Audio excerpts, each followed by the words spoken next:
The Allied invasion of Normandy on June 6, 1944 was the largest seaborne invasion in history. 24,000 airborne troops landed behind the lines during the night, and 156,000 American, British, and Canadian troops stormed 5 beaches at dawn the next morning.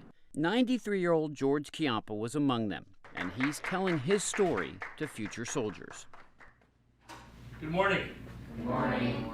You guys are all junior ROTC, is that it? Yes.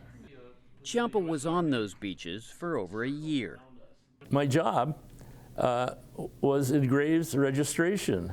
That's a euphemism for the gathering of dead soldiers, American and German, and seeing that they're buried properly in a temporary grave, in a temporary cemetery. 9,300 people who were killed during that invasion are now permanently buried here at this cemetery near the Normandy coast. And George Chiappa remembers the day all that death wore him down. I did break down one day, and the lieutenant pulled out his .45 and pointed at me and said, "You get your ass out there and suck it up." And that's the way it was treated, so I did. And so I worked like a robot around bodies. You try to keep from really getting involved with what you're looking at. But as bad as it was, when Chiappa came home after the war, he didn't talk about his experiences. It was, you didn't want to expose your family to the horrors of what you went through.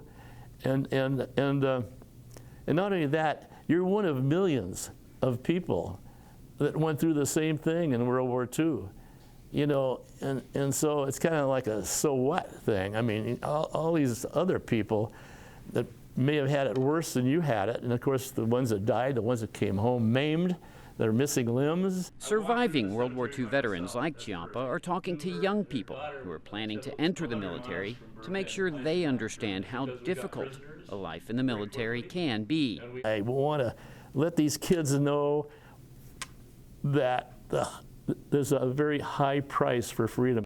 16 million Americans served in the military during World War II. Of that number, fewer than 500,000 are still alive today. Kevin Enochs, VOA News.